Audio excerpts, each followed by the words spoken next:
अस्सलाम वालेकुम प्यारे दोस्तों, अरशद वफाई की पूरी गल सुननी है तो पूरी समझ आएगी। अलहमदुलिल्लाह सोने हीरे मक्खनों मलाई जो डूने मुकम्मल वीडियो देखो। यह जो ए सी चल रहा ना, यह ए सी बंदे ने खुद बनाया और जो पानी निकलता नज़र आ रहा है तुहानू, ये पानी नहीं, ये एक खुफिया राज है।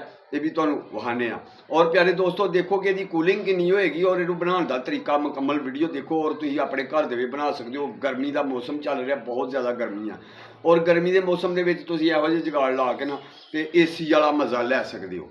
जी प्यारे दोस्तों देखो मुकम्मल वीडियो कि किस तरह बाल्टी के कूलर बना दिता है बंदे ने, यानी कि ए सी का मज़ा, ए सी कूलर। और तुम आप ही घर के बना सकते हो, मुश्किल कोई नहीं, बड़ा आसानी के बना सकते हो। और ये सराख तुम अगर तुहाडे कोल ड्रिल मशीन नहीं तो तुम उंज भी कर सकते हो। और यह वेखो कि बंदे ने कमाल ही कर छड़िया। शाबाश जो ना छेती छेती बना के दस दोस्तां ने तेरे वाल वेख के बनाने। और इस तरह जनाब देखते जाओ तो बनाते जाओ तो इंशाल्लाह ये बहुत जरा ना आसान समझ आएगी। बिल्कुल बिल्कुल, हाँ जी हाँ जी। पूरा कमरा ठंडा फ्री दे विच। एक होर गल सुन लो, डी सी जे इनू सोलर ते चला लो, बैटरी ते चला लो, या इनू जरा ना बिजली ते भी तुम चला सकते हो अडाप्टर ला के, यानी कि ਉਹਨੂੰ ਆਖਦੇ ਨੇ ਚਾਰਜਰ ਨਾਲ। ठीक है 12 वोल्ट का चार्जर ला के तुम चला सकते हो। और प्यारे दोस्तों ये तुम अपने घर के आसानी बना सकते हो और बनाना बहुत आसान है। तो तुम इनू वीडियो मुकम्मल वेखना है, इंशाल्लाह तुहानू मुकम्मल समझ आएगी।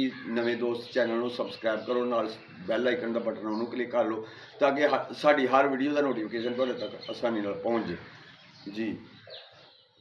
शाबाश जवाना बना सको। देखो जी इस तरह तुम पैप लाने ने जिमें भाई उन्होंने ला दिते हैं।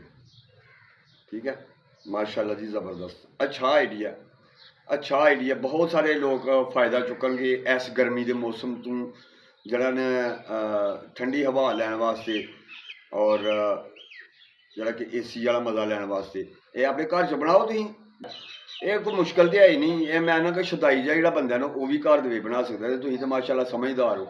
तो यह देखो यह पक्खा फैन लाना इन्हें, तो यह फैन ला के इस तरह इन्हें कूलिंग ही देनी है तुहानू, मज़े ही मज़े, मौजा ही मौजा। गर्मी तो यार अपने प्यारे बचाओ, अपने बच्चों बजुर्गों बचाओ गर्मी तो। और गर्मी तो बचाने वास्ते यह बहुत अच्छा जुगाड़ जो देखो कैसा चल रहा है यार, कमाल है। देखो ऐसे तरह ने ठंडी हवा देनी है और तुहाडा रूम ठंडा, और रूम के भी रख के दस यार इन्होंने। चैनल को सबसक्राइब करते जाओ प्यारे दोस्त, नवे दोस्त ने जोड़े फेसबुक से वेखन डे ने फॉलो करी जाओ।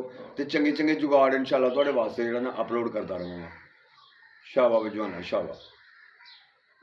लो जी ए देखो हूँ उन्होंने जरा ना रूम के रख के भी दसना, तो जरा गौर करो, पूरा ध्यान दो। देखो कि कितनी कूलिंग कर रहा, नाल मीटर से भी चेक करा रहा। शाबाश शाबाश जी दोस्तों, ऐसी साड़ी अज की वीडियो। उम्मीद है कि तुहानू पसंद आई होगी। तो नैक्सट वीडियो फिर अरशद वफाई मिलेगा। तो अरशद वफाई नू दुआवां च याद रखना। अल्लाह तुहानू सदा खुश रखे, अपनी रहमत के साए च रखे। मेरे प्यारे हीरे मक्खनों मलाई जो डूने। नैक्सट वीडियो तक अरशद वफाई नू दो इजाजत। अल्लाह हाफिज़।